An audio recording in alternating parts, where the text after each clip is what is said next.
Greetings, I'm Pillar Nexus, the Ancient Gladiator, today with 20th Century. It's part of Pillar Loves Tabletop Games. Love games, I really do. The goal is to have the most points at the end. To that end, you will bid on land, acquire technology, fight against catastrophes, and then add your new land tiles to your already existing land tile. Every land tile you acquire will have garbage to deal with. You want to try to clear it before the game is over. Alright, so the way the round works is at the start of the round, this will be flipped up. This is a catastrophe. It has to be fought with science. The little trash cans add more garbage to the new tiles you got. The skull, what that does is your environmental status starts going that way. And flowers move it that way. You'll see flowers and stuff just like parks and trains and other things. And that gets your points at the end. So starting with the first player, they nominate a land tile, or they just drop out of the land auction completely and buy technology at whatever its current price is. Every completed land auction will reduce the price of technology to the point of it being free for the first couple of rounds. But every odd numbered round, the price will go up for technology and land to the last round. The second to last round, effectively. So the player will nominate a tile and then their starting price, and it will go around. Players can either increase the bid, pass, which will keep them in the land auction in the next land auction, or drop out completely and buy the technology. Once everyone who's still in the auction is passed, except for the high bidder pays from their starting money, and then they get to do the next auction. The first land tile you acquire gets one garbage on it and one citizen. That you'll get to decide where it goes when you're assigning stuff after the catastrophe. The second tile you acquire gets two garbage, and so on and so forth for the round. When you go into the next round, the count resets so that your first tile for that round is only one. But eventually you will run out of money and decide, okay, it's time to drop out and get the technology. It is entirely possible in a future round that you don't have the science to buy the technology where it is. I've seen it happen before. I've owned a previous copy of this game. But anyway, eventually lands will be gone, technologies will be claimed, and everybody will be over here. If you ever end the land auction without acquiring any land, you get money compensation equal to the base cost of the land plus 2. So you get $4 for not acquiring any land, which is kind of a desperation move because you really want land in this game. You really do. The last person to drop out is the first person to bid on the catastrophe.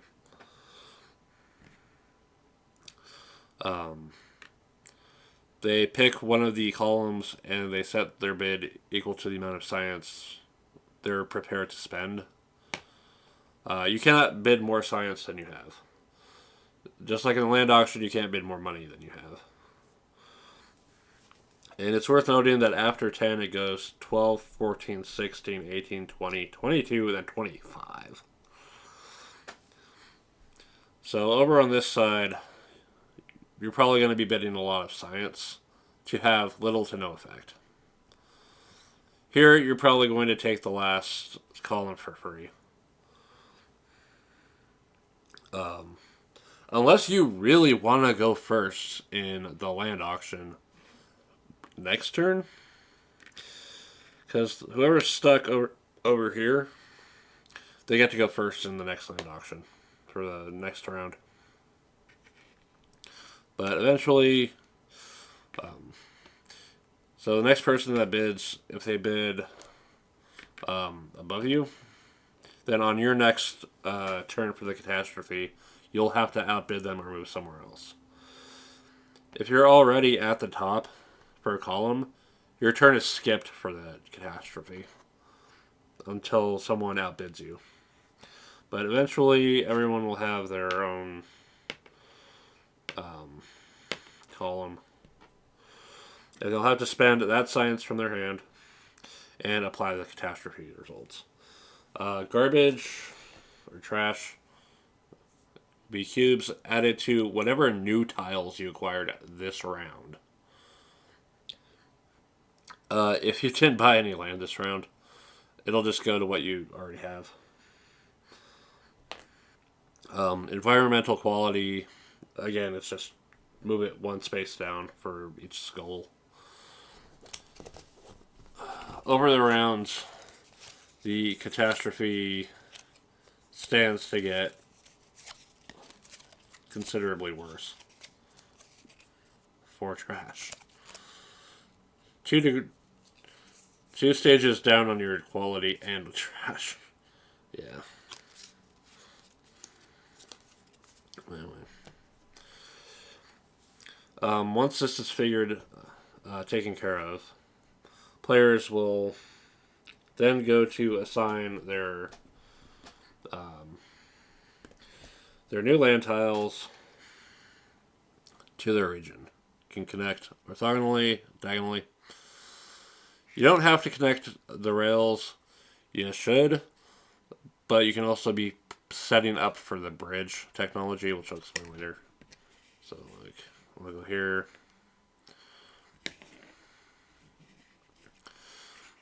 And that'll go there. There's the trash that went on there from the land auction earlier. So you'll track your ability to produce money, science, and victory points on your board. After you've assigned your tiles, you'll have an opportunity to use your technologies. Institutions are their own special kind of tile that'll attach to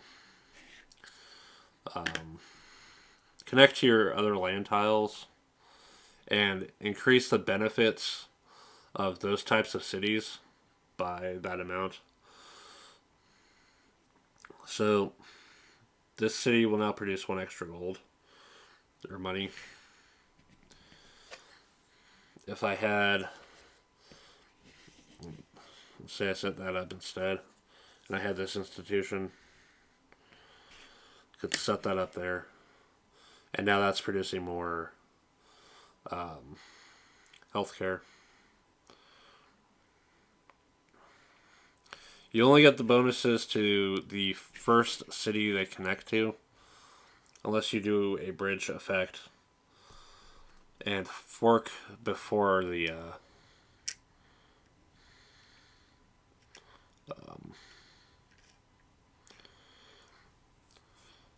cities. And then if I had a train to like move them over, so that would benefit both of those. Speaking of trains,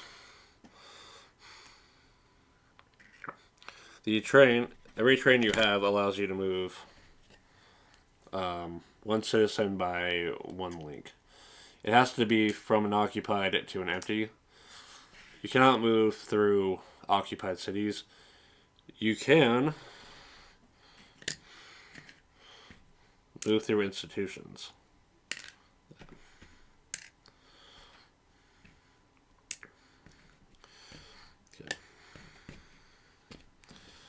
And it's possible to have multiple trains to make multiple moves.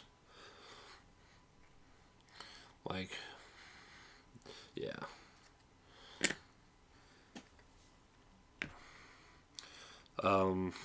There's just general make your environment better. There'll be better technologies in the later stacks that give you access to more workers and allow you to move trash and all that. Bridges allow you to you place them on a tile and it connects connects cities. There'll be stuff to deal with your environment or trash through money or science. Yeah. But eventually everyone will have their things set up. And then we'll get you production. All your cities that are active and make money will get you money. All your cities that are active and make science, get you science. All your cities that are active and make points, get you points. And then if you have any active recycling centers, so let's say I had a train and I moved them to this one. So a recycling center removes garbage from its own tile or a tile directly connected by rail and orthogonally adjacent. Once you've produced and recycled, we move on to the next round. Lowest in catastrophes gets to go first for land auction. And we keep going until we reach the end. On the last round of the game, you get one last chance at using your technologies. You get to produce anything that makes points. And then we go to the final scoring.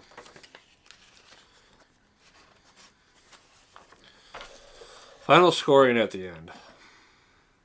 If you have the most money left in hand, it's worth 8 points. Second most 5, then 3, then 1. I believe if there's a tie, you add them together and a split.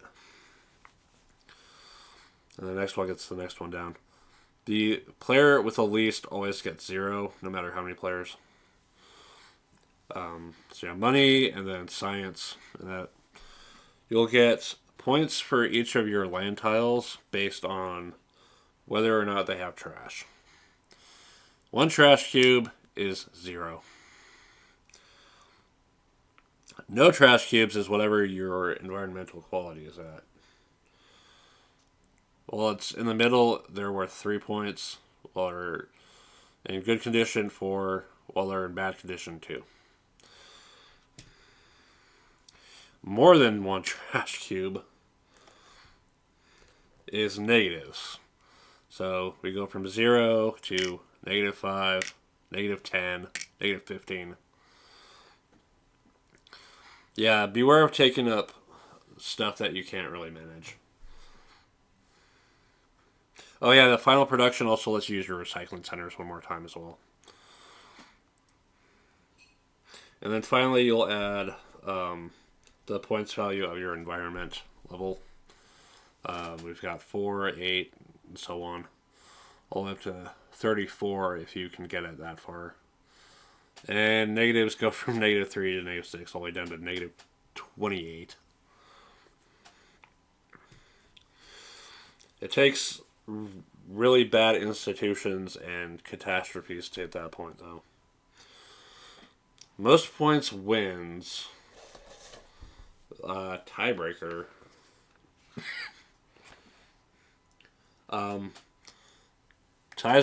The tie is broken with fewest garbage tokens. And then if they're still tied, then there's no tiebreaker after that. Why the hell do I like this game, but I went out of my way to get it again? I'm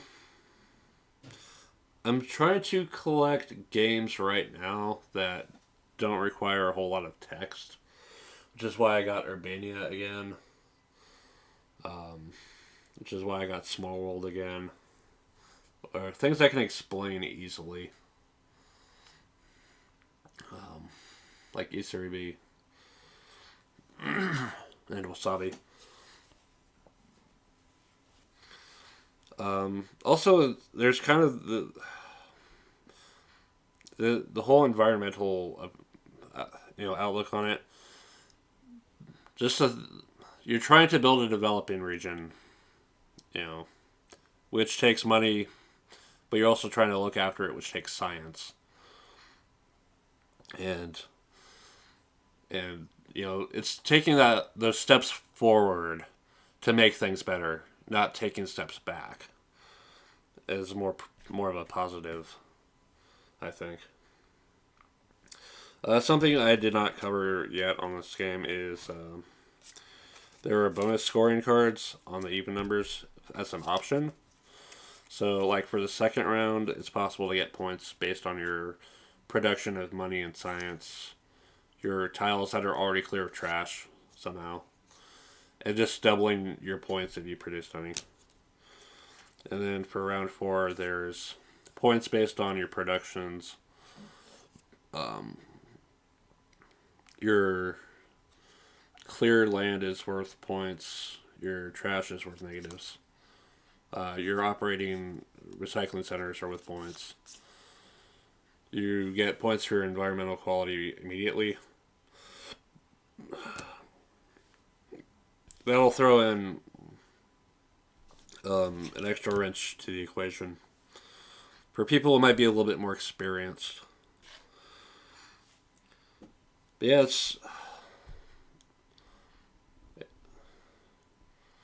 it's a decent game. I'll give it that.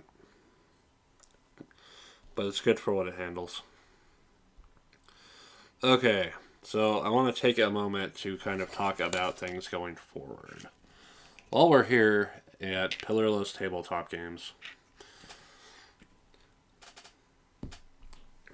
I'm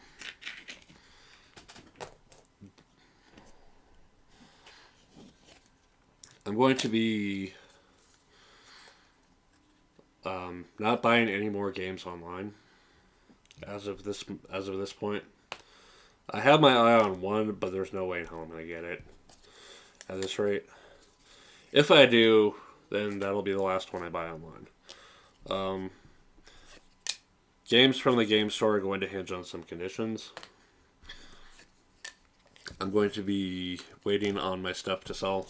I took Core Space Firstborn to the game store for their used shelf, along with Build Z, and then they still have my Cyberpunk Red Jumpstart kit and Arcana Unearthed, Monty Cook's Arcana Unearthed.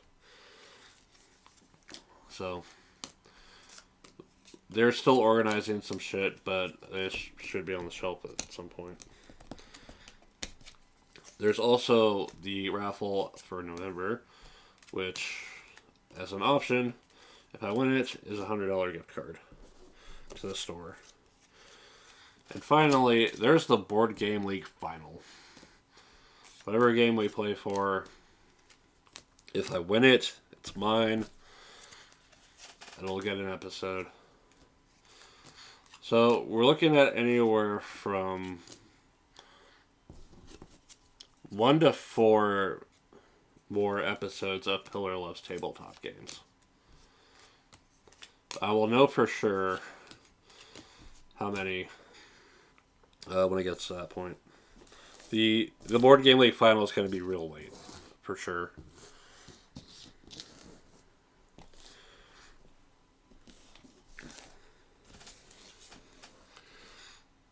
Yeah, I kind of jumped the gun on getting Small World. But I wanted to have something immediately for this project. Sort things out.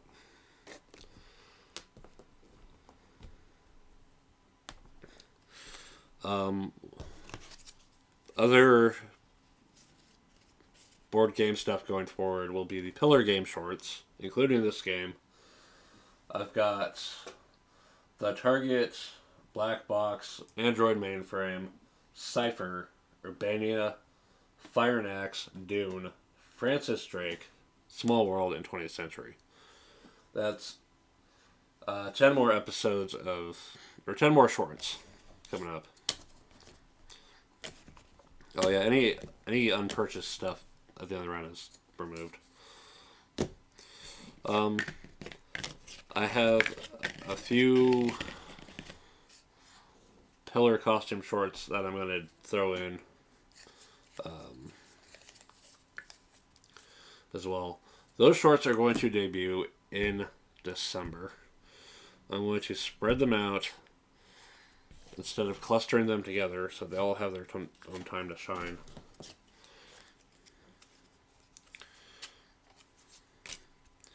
And that'll be the content for the channel for December. PC games, we'll see. I'm starting to feel like I want to spend more time with the games to myself. That instead of... Okay, I'm glad I did, one episode each for these games to let people know, hey, these games exist. Play them. They're interesting. But if I'm actually going to continue the games, I'm probably just going to do them on my own time when I'm feeling up to it. Stitching, I will probably do on my own time as well. I'm probably done with singing right now. If I do any more singing practice, it will again be on my own time. I'm starting to get to a point where I'm just getting done with content. And I've said it before, I said, November, I said last year, October, and I keep coming back, but I don't know where the hell to go after this. I have no plans for 2024. None. I don't know what's going to happen with work. I don't know what's going to happen with other shit.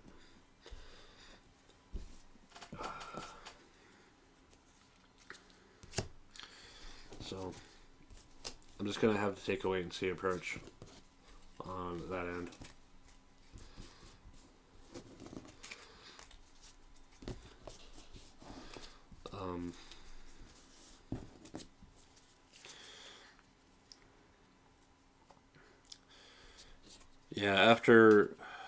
After December, just expect less content.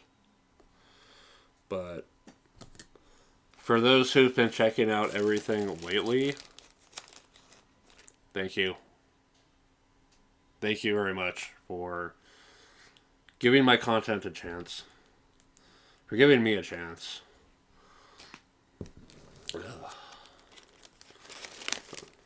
My silly PNG, giving my silly PNGs a chance.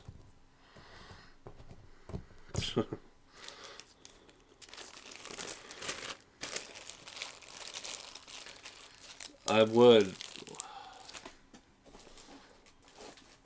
would like to give streaming a chance someday when our internet is actually better and when I have the environment for it. But that kind of internet is expensive and that environment is not possible right now. So, for the time being, I've been sticking to videos, but I'm starting to run out of steam on videos. Just a bit. So, before things get any worse, I'm gonna just call it. Then again, there's always that, what if of things happening that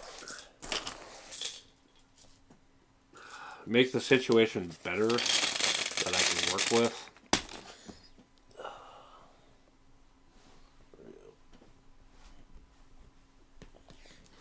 and actually make streams and other fun stuff possible.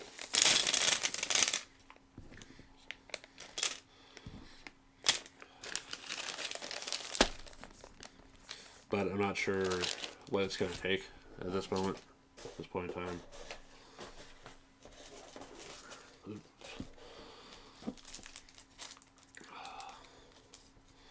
So, well, shit.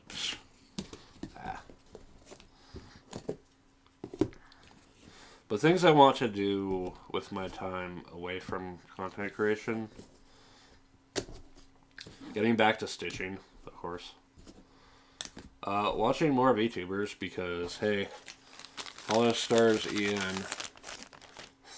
Wave 3 of talents is interesting. And I would like to give them a chance as much as I can.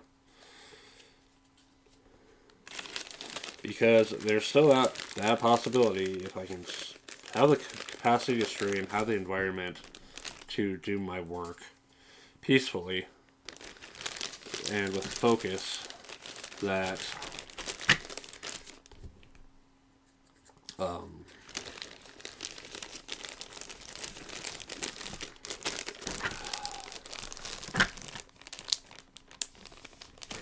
that door stays open.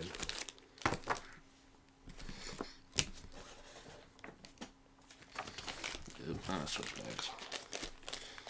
Yeah, as long as that door stays open, that auditioning for Hollow Stars remains open, then there's still a chance. But I'm starting to have more fun again watching other people and not thinking too hard about my own content.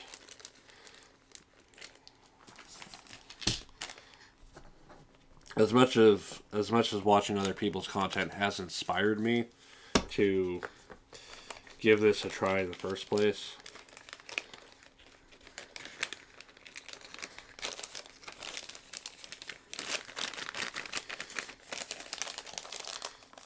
I feel like I could use a break. Not just a little break that I'm tempted to come back and do things anyway.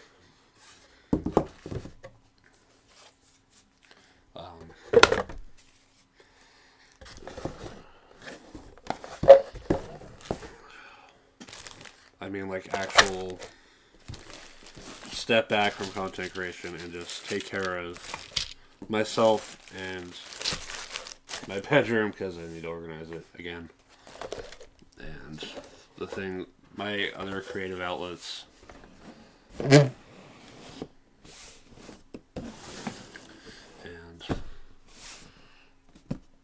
just find some things to enjoy in life and discover that I might have missed out on. But yeah, 20th Century, check it out. Good luck finding an old copy of this for a reasonable price.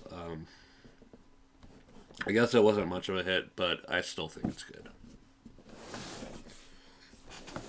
Okay. Thanks very much for watching. This has been Pillar Nexus, the Ancient Gladiator, and thank you all for checking out everything I've been working on. We'll see you in next time.